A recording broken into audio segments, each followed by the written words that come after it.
ओम शांति। सभी खुश रहना चाहते हैं। कोई भी दुखी, परेशान, अशांत रहना पसंद नहीं करते। हर एक की चाहना श्रेष्ठ है कि सदा मैं खुश रहूं, सुखी रहूं और साथ में ही मेरा तन भी स्वस्थ रहे। तन का भी इफेक्ट हमारे मन की खुशी के ऊपर पड़ता है। तन के अंदर कोई बीमारी होती है तो हमारी मन की खुशी गायब हो जाती है। तो क्या रिलेशन है हमारी मन की खुशी का तन के स्वास्थ्य के साथ? तो आज हम इस पर चर्चा करेंगे कि सदा हम स्वस्थ रहें, सदा खुशनुमा रहें। तो हमारी जो खुशी है, हमारा ये खुशी के विचार क्रिएट करने वाला ये हमारी मन की विचार शक्ति है।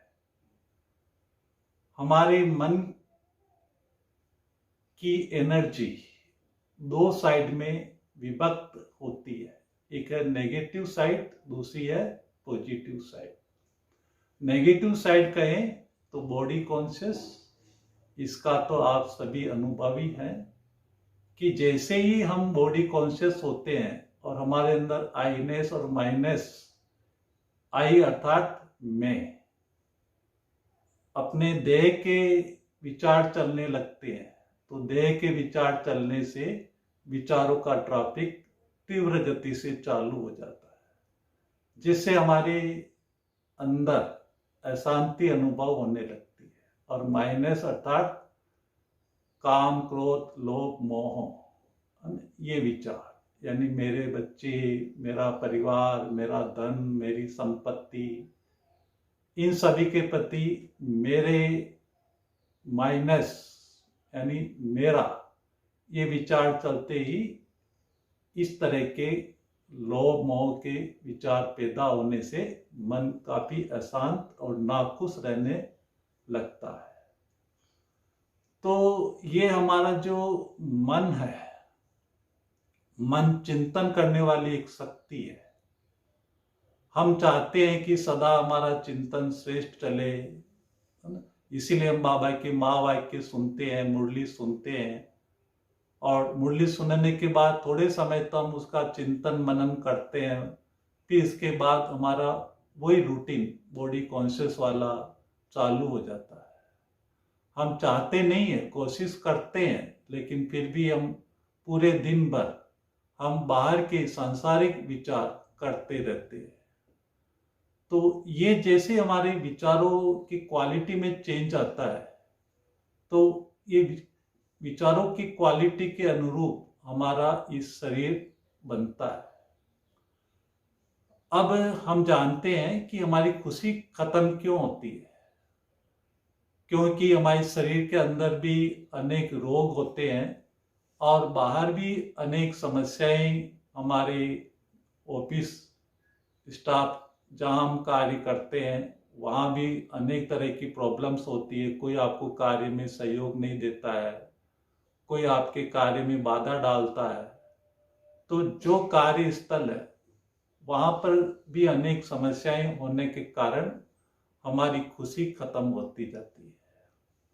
और शरीर के अंदर कोई न कोई रोग होने के कारण, उसकी चिंता, भय होने के कारण भी हमारी खुशी खत्म होती जाती है। तो सबसे पहले हम ये चाहते हैं कि मैं सदा खुश रहूं, और खुशी है तो मेरा तन स्वस्थ है, ये पक्का होना चाहिए। इसी के लिए बाबा हमें रोज ये मुरली 4 पेज की सुनाते हैं, ताकि हमारा चिंतन मुरली के ऊपर पूरे दिन भर चलता रहे। तो इससे क्या होगा कि इससे हमारे अंदर बहुत अच्छे विचार, शुभ विचार, पॉजिटिव विचार, शक्तिशाली विचार क्रिएट होने के कारण ये हमारा जो पास्ट है, जो नेगेटिव विचारों से भरा हुआ है, वो धीरे धीरे वो शक्ति खत्म होने लगती है। तो पहले ये समझना होगा कि ये जो हमारे अंदर न चाहते भी ये नकारात्मक विचार, व्यर्थ विचार आ जाते हैं, तो हमारी खुशी खत्म हो जाती है। तो चिंतन का आधार क्या है? चिंतन का आधार हमारा चित्त है, और हमारे चित्त के अंदर जो भी भरा पड़ा है, तो चित्त के अनुसार हमारा चिंतन चलता है।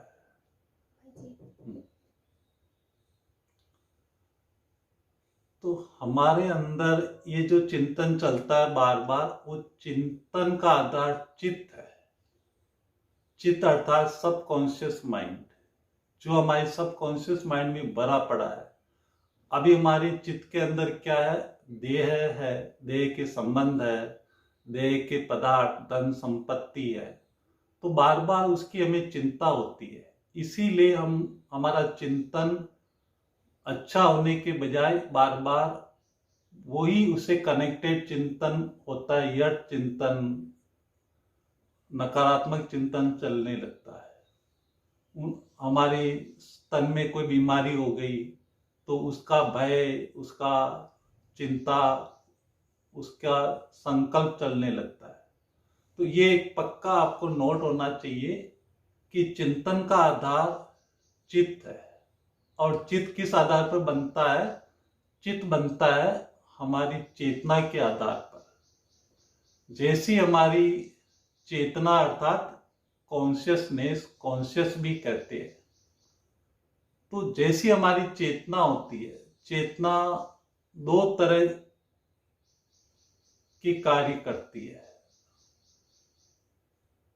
एक है हमारी देह पर आधारित, और दूसरी होती चेतना हमारी स्व पर आधारित।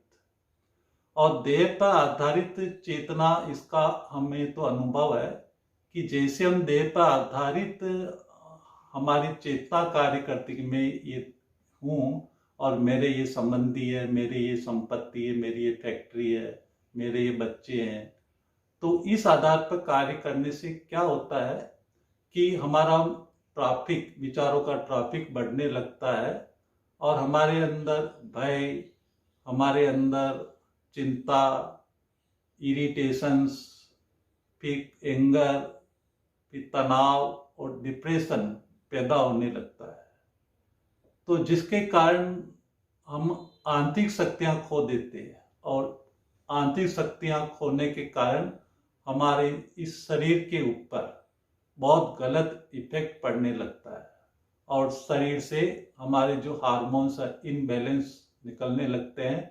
और गलत हार्मोन्स निकलने की वजह से एड्रेनलिन हार्मोन्स, जो बहुत ही पॉइजनसनेस होता है, तो इन गलत हार्मोन्स की वजह से हमारी पूरी बॉडी के अंदर कई तरह के रोग पैदा होने लगते हैं। तो ये जो हमारा इस शरीर है, ये शरीर के अंदर जो हमारे ऑर्गन्स जो बने हुए हैं, 7 ऑर्गन्स, तो उनके ऊपर हमारी आत्मा की जो 7 गुण है, उन 7 गुणों के आधार पर हमारे इस शरीर के ऑर्गन्स का निर्माण होता है। पहले इस शरीर का मैकेनिज्म हमें समझना है कि ये जो सारे हमारे शरीर के जो मेन अंग है, तो आत्मा के ऑर्गन्स के अनुसार ये अंगों का निर्माण होता है। जैसे आत्मा का पहला गुण है ज्ञान। अब ये ज्ञान का कनेक्शन हमारी मस्तिष्क के साथ है। तो इस तरह से आत्मा अपने साथ 7 गुण लेके आती है, और 7 गुणों से हमारे शरीर का एक अंग पर्टिकुलर वो विकसित होता है, और 7 गुणों का प्रभाव हमारी पूरी बॉडी पर पड़ता है। तो सबसे पहले जैसे कोई व्यक्ति मकान खरीदता है, तो उसके पास जितनी पावर होती है, उस पावर के अनुरूप वो मकान का डेकोरेशन करता है। इसी तरह से आत्मा अपने साथ जब दूसरे गर्भ में जाती है, तो अपने साथ गुण, शक्तियां और संस्कार लेकर के आती है। तो किसी माँ के गर्भ के अंदर जब वो 3 मास का भ्रूण होता है तो सब बच्चों की कोई भी शक्ल नहीं होती है, वो कच्ची मिट्टी एक गोला होता है। फिर इसके बाद जब वो आत्मा अंदर प्रवेश करती है तो आत्मा की गुण, शक्तियां और उसके पास्ट के कर्मों के अनुरूप उसके शरीर का निर्माण, फिर उसका चेहरा बनने लगता है, फिर उसके हाथ पैर, फिर उसके शरीर के ऑर्गन्स, इस तरह से पूरा 9 मास के अंदर एक बच्चा बनकर के फिर बाहर आता है। तो आपने देखा होगा कई बच्चे जन्म से ही उनके अंदर कोई ना कोई रोग होता है, कोई ना कोई, जैसे किसी को हार्ट में छेद होगा, किसी की किडनी गायब होगी। तो बचपन से ही ऐसा क्यों? क्योंकि आत्मा के अंदर वो जो पास्ट जन्मों के संस्कार, पाप कर्मों का इफेक्ट वो हमारे ऑर्गन्स पर पड़ता है। तो पहले हमें ये समझना होगा कि किस तरह से ये आत्मा के 7 गुणों का प्रभाव हमारी अंगों पर कैसे पड़ता है। तो अगर जैसे पहला अगर हम गुण लेते हैं ज्ञान, तो ज्ञान से हमारा मस्तिष्क डेवलप होता है। जितना हमारे पास स्वयं का सत्य ज्ञान होगा उतना हमारा मस्तिष्क उतना ही परसेंटेज में डेवलप होगा। अगर हमें स्वयं का संपूर्ण ज्ञान नहीं है और हमारे अंदर केवल 20% ही ज्ञान है तो आपका मस्तिष्क संपूर्ण विकसित नहीं होगा, आपकी मेमोरी सेल्स विकसित नहीं होंगे। आप थोड़े समय के लिए तो अच्छी बातें याद रखेंगे, फिर भूल जाएंगे, अर्थात आपकी मेमोरी पावर पूर्ण रीति से डेवलप नहीं होगी। तो ये हमारे जो ज्ञान के तंतु है, वो ज्ञान के तंतु जितना हम सत्य स्वरूप में स्थित होंगे तो हमारा ब्रेन कंप्लीट डेवलप होगा। और हमारा ब्रेन का पूरा कंट्रोलिंग पूरे बॉडी से होता है। आपने देखा होगा पैर में अगर कोई चींटी काट जाती तो सबसे पहले पता मस्तिष्क को लगता है, फिर आत्मा को पता लगता है। तो पूरे शरीर का कंट्रोलिंग हमारा ब्रेन है और ब्रेन के अंदर रहने वाली वो आत्मा है। सेकंड, आत्मा का गुण है पवित्रता। पवित्रता का संबंध हमारी शरीर की त्वचा के साथ होता है। बाहर भी त्वचा, अंदर भी त्वचा होती है। तो ये जो त्वचा डेवलप होती है वो जितनी हमारे अंदर प्योरिटी होगी तो प्योरिटी से वो डेवलप होती है, और जितनी प्योरिटी होती है उतनी हमारे अंदर इम्यूनिटी पावर, जिसको हम रोग प्रतिरोधक शक्ति कहते हैं। तो ये रोग प्रतिरोधक शक्ति क्या करती है, बाहर से आने वाले जो भी बैक्टीरिया होते हैं उनसे वो प्रोटेक्ट करती है, और कोई भी हमारे अंदर बीमारी हो जाती है तो उनसे ये लड़ाई करती है। तो हमारी प्योरिटी की पावर हमारी त्वचा से, आंखों से पता लगता है। तो ये उसके साथ गहरा संबंध होता है। फिर आत्मा का तीसरा गुण है शांति। शांति का संबंध हमारे शरीर के पर्टिकुलर ऑर्गन्स, फेफड़े से कनेक्टेड है। कहते हैं ना कि भी शांति की श्वास लो। तो जितना हमारे अंदर शांति होगी उतने हमारे फेफड़े प्रॉपर रीति से वर्क करेंगे। और इस तरह से आत्मा का चौथा गुण है प्रेम, और प्रेम का कनेक्शन है हमारे हार्ट के साथ है। अगर मैं औरों से प्रेम नहीं करता हूं, केवल अपने से प्रेम करता हूं, तो हमारी हार्ट में ब्लॉकेज हो जाएगा। क्योंकि आत्मा की जो शक्ति जो हार्ट में जानी चाहिए वो शक्ति नहीं जाने के कारण वो हार्ट ब्लॉकेज हो जाते हैं।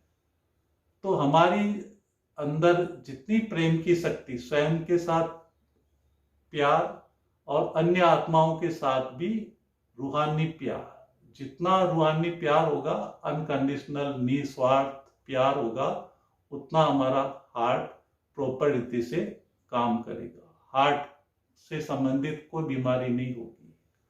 और आत्मा का पांचवा गुण है वो है खुशी। खुशी का संबंध होता है हमारी आंतों से होता है, हमारे स्टोमक से होता है, पेट से होता है और लीवर से होता है।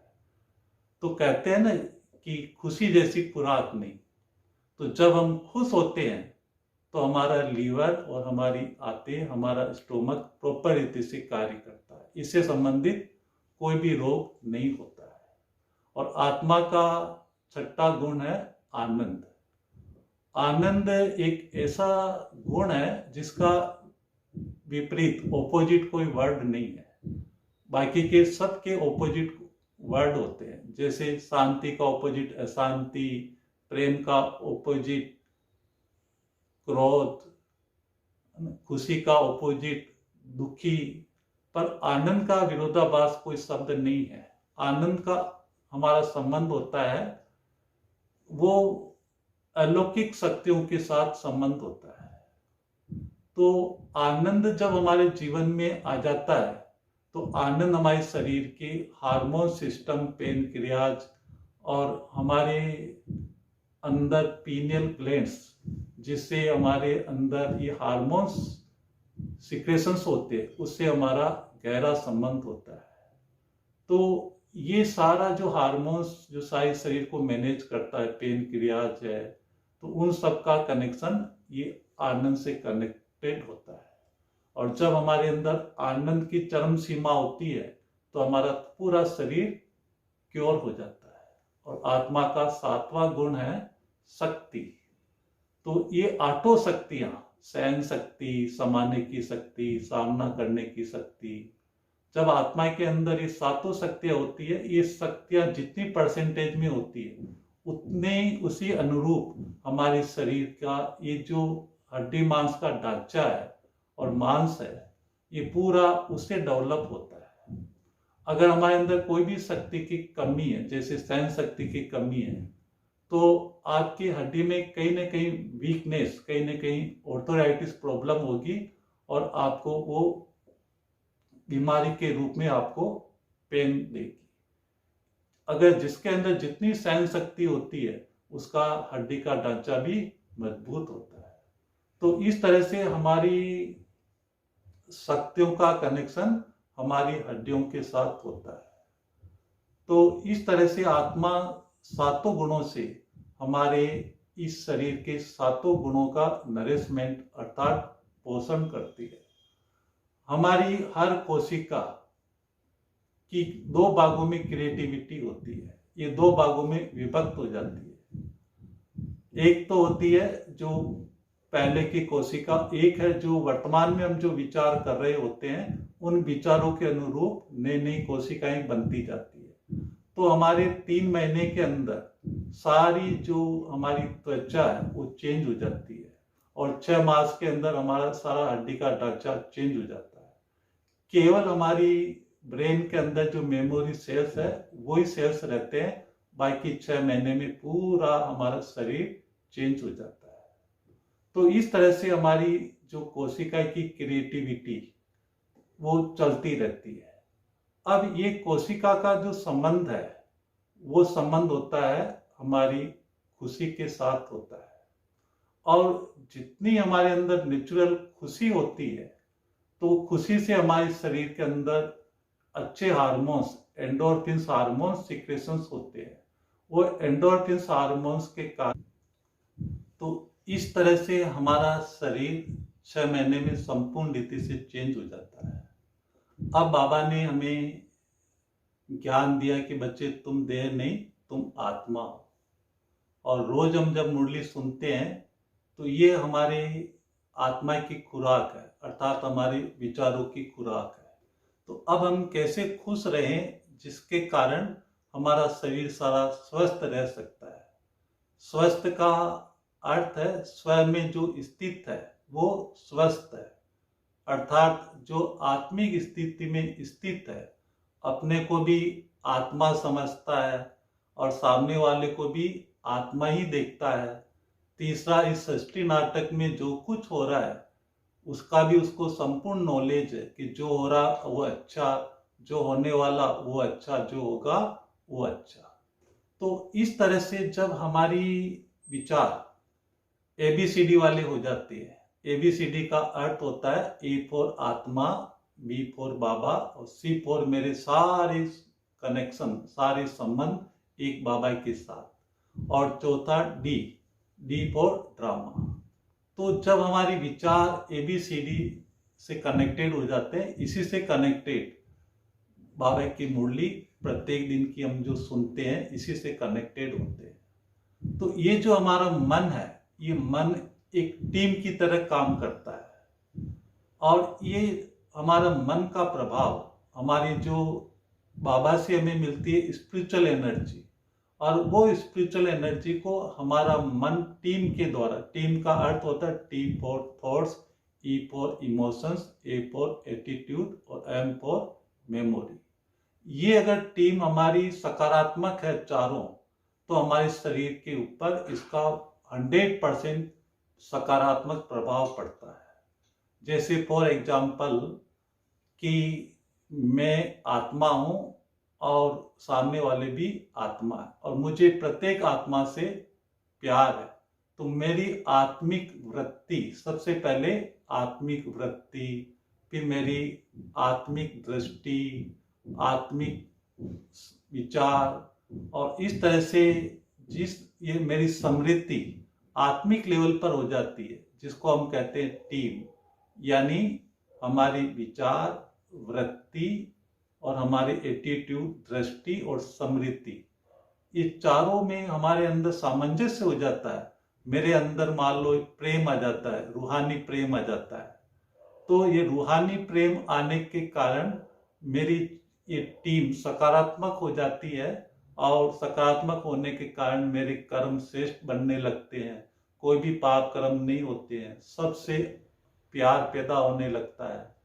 तो ये जो बाबा से जो स्पिरिचुअल एनर्जी, जो सातों गुण बाबा से हमें मिलते हैं पवित्रता के रूप में, पवित्रता के रूप में जितनी हमारी प्योरिटी को हम बढ़ाते जाते हैं, प्योरिटी का अर्थ होता है कि मैं भी आत्मा और सामने वाली भी आत्मा, और ड्रामा का संपूर्ण नॉलेज, और ब्रीथ में अगर कहें तो एक बाबा दूजा न कोई। तो जब हमारा ऐसा दृष्टिकोण बन जाता है, ऐसी हमारी संपूर्ण प्योरिटी आ जाती है, कहते हैं ना पवित्रता ही सुख शांति की जननी है। तो बाबा से हमें मिलती है स्पिरिचुअल एनर्जी, और वो स्पिरिचुअल एनर्जी को जो हमारी बॉडी के अंदर स्प्रेड करने वाला है वो है मन। और मन इस तरह से हमारी टीम के माध्यम से थॉट, इमोशन, एटीट्यूड, मेमोरी, तो ये चारों के द्वारा ये एनर्जी हमारे पूरे शरीर के अंदर स्प्रेड करता है। अब बाबा से मेरा बहुत अच्छा प्रेम है, और मेरा आत्मा का साथ भी बहुत अच्छा, प्रत्येक आत्मा के साथ मेरा अनकंडीशनल प्रेम है, तो मेरा हार्ट बहुत स्ट्रांग हो जाएगा। तो इस तरह से जब हम सातों गुण बाबा से हम लेते हैं, तो सातों गुण बाबा से लेने के कारण हमारी टीम बहुत खुशनुमा, हल्की हो जाती है, और हम दिन भर अगर हम मुरली का ही चिंतन, मुरली की समृद्धि और मुरली के अनुसार ही हम अपनी वृत्ति और मुरली के अनुसार ही हम अपना चिंतन करते रहते हैं, तो उससे हमारा मन खुश रहने लगता है, और खुश रहने के कारण हमारे इस शरीर के अंदर सातों गुण, सातों आत्मा की जो ऊर्जा, ज्ञान, पवित्रता, शांति, प्रेम, खुशी, आनंद और शक्ति, ये प्रॉपर शरीर में जाने के कारण सातों ऑर्गन्स प्रॉपर रीति से कार्य करने लगते हैं। इस तरह से हमारा पूरा ये शरीर स्वस्थ रहने लगता है। लास्ट एक एग्जाम्पल आपको देना चाहूंगा। जैसे सूरज से सफेद किरण धरती पर आती है, और उस सूरज की किरण के सामने एक हम प्रिज्म रख देते हैं, तो उससे 7 रंग बाहर निकलते हैं, और उसके सामने अगर एक उल्टी प्रिज्म हम रख देते हैं, तो वापस वो सफेद रंग बनता है। अगर उसमें से एक किरण अगर हम चोरी कर लें, तो वो सफेद रंग की बजाय कोई दूसरा मटमैला कलर बनेगा। तो इसी तरह से परमात्मा से जो हमें स्पिरिचुअल एनर्जी मिल रही है, सातों गुणों से युक्त, और आत्मा का जो मन है वो प्रिज्म है, और वो प्रिज्म सातों गुणों को जो बाबा से हमें हमारे अंदर मन में आ रही है, तो वो सातों गुणों को पूरे शरीर में स्प्रेड करता है। तो शरीर में प्रॉपर मात्रा में स्प्रेड होने से पूरा शरीर मेरा स्वस्थ रहने लगता है। इसीलिए आपने देखा होगा ब्रह्मा बाबा फरिश्ता रूप में दिखाई देते थे, क्योंकि ब्रह्मा बाबा के अंदर किसी भी आत्मा के प्रति कोई भी ऐसे नकारात्मक भावनाएं, वेर की भावना या स्वार्थ की भावना या देह की भावना या अपनेपन की भावना वो नहीं थी। निस्वार्थ प्यार था, अनकंडीशनल प्यार। बच्चे से भी प्यार, युवा से भी प्यार, वृद्ध आत्मा से भी प्यार, कोई पढ़े लिखे हैं और अनपढ़े हैं, सबके प्रति प्यार था। बाबा वहाँ जो भी कार्य करने वाली लेबर होती थी उनसे भी प्यार करते थे। हर एक आत्मा से बाबा प्यार करते थे। जीव जंतुओं से भी बाबा प्यार करते थे। एक बार वहाँ पांडव भवन में सांप आया तो बाबा ने कहा बच्चे को बाहर छोड़ के आओ। तो इस तरह से सबके प्रति, जीव जंतु, प्रकृति, आत्माओं के प्रति जब हमारे अंदर प्यार हो जाता है तो ये प्यार हमारे अंदर वो फरिश्ता स्टेज को डेवलप कर देता है। हमारा पूरा शरीर पूरा लाइट का हो जाता है, एंजेलिक हो जाता है। अंदर पूरी लाइट, जैसे बाबा से पूरी 100% जो लाइट आ रही है, और जैसे हमारी ये टीम सकारात्मक होने के कारण वो पूरी सातों रंग बॉडी में जाने के कारण पूरी ये बॉडी जो हमारी ये जो भी फिजिकल बॉडी है, ये फिजिकल बॉडी की बजाय ये एंजेलिक बॉडी, लाइट की बॉडी दिखाई देने लगती है। औरों को भी अनुभव होने लगता है ये यहाँ पर नहीं है, ये कहीं और है, ये एक एनर्जी है, ये एंजेलिक आत्मा है, फरिश्ता है ये आत्मा। तो औरों को भी लाइट का अनुभव होने लगता है, औरों को भी प्रेम, शांति, सुख का अनुभव होने लगता है। तो इस तरह से जब हम बाबा से, जो एक स्पिरिचुअल सन है, उनसे हम ये एनर्जी लेते हैं और वो एनर्जी हमारे मन में मेंटल एनर्जी में कन्वर्ट होती है और वो टीम के माध्यम से फिर हमारे इस फिजिकल एनर्जी में कन्वर्ट होती है, जिससे हमारे सातों ऑर्गन्स प्रॉपर वे में काम करने लगते हैं। तो इस तरह से हमारा स्वस्थ, जब हम संपूर्ण रीति से हम स्वयं में स्थित हो जाते हैं और एक परमात्मा से सारे संबंध हमारे बन जाते हैं, तो सातों गुण हमारे शरीर में प्रॉपर मात्रा में जानने के कारण हम सदा स्वस्थ और सदा खुशनुमा जीवन का अनुभव करने लगते हैं। यही थ्योरी है। ओम शांति।